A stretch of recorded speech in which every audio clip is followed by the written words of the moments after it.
The Muslim leadership from different parts of the country has gathered here today to deliberate on the Presidential Task Force on the review of the legal and administrative framework governing religious organizations. Muslims, we know, constitute at least 1/3 of the Kenyan population, and we are a significant part of the Kenyan society. We have been active players in all sectors of this country. Despite our very limited representation in that task force, only 3 members out of 17, we wish to take this opportunity to thank His Excellency the President for constituting the task force following the unprecedented Shakahola massacre, where hundreds of innocent Kenyans have lost their lives as a result of what is emerging to be religious extremism.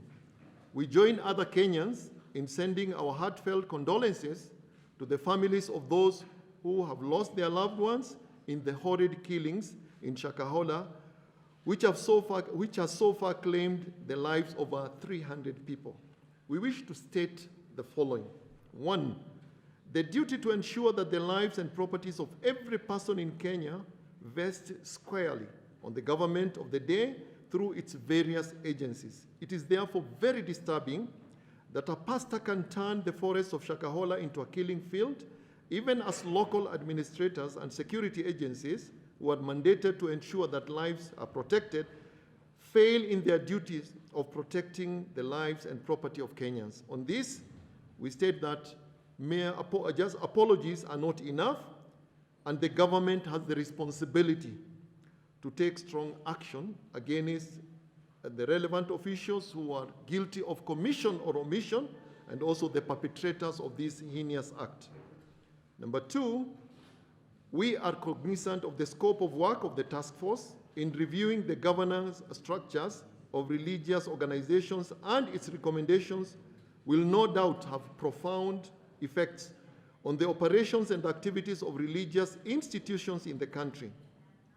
Over the years, the Muslim community has faced a lot of challenges with regards to our religious institution, and this is an opportunity to seek redress and see to it that the interests of the community are protected and safeguarded.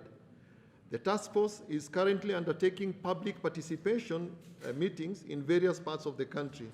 We therefore strongly urge Muslims to come out in large numbers in their respective counties and give their views on matters governing the conduct, operation, and structure of religious institutions.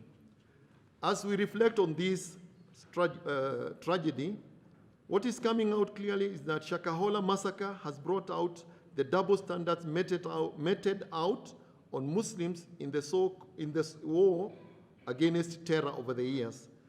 Muslims have been pained by the arbitrary arrests, incommunicado detentions, extrajudicial killings, and disappearances, where hundreds of people have lost their lives in the most flagrant abuse of the law. We do appreciate that in recent months, these illegalities have greatly reduced, but it is our wish that no Kenyan, regardless of race, tribe, or religion, will ever fall victim to extrajudicial killings and injustices. Number 4, as evidenced by the massacre in Shakahola, religious extremism can thrive among adherents of all faiths.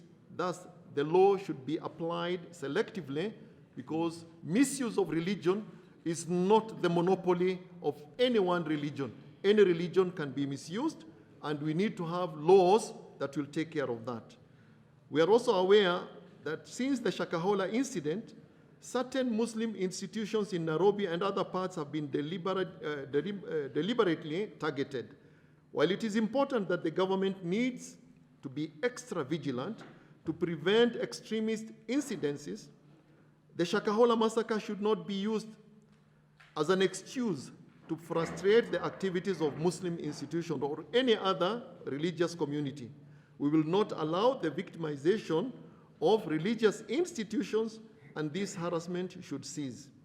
Number 6, from the happenings at Shakahola, it is clear that there are gaps in the current legislations and legal framework governing religious institutions. This is what has led to the mushrooming of briefcase outfits in the name of religion, which have taken advantage of Kenyans by promoting teachings which are inconsistent with mainstream religious or national values. There is therefore need to relook at all the legislation touching on this matter so as to ensure that the activities of religious organizations operate in an environment which is consistent with their values and national interest, protect lives and property, and uphold good governance.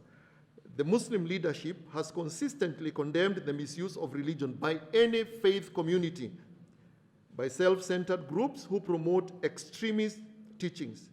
The Shakahola massacre is a wake-up call for all Kenyans that matters of radicalization and extremism affect all Kenyans, regardless of their faith backgrounds, and never again should it be allowed to happen.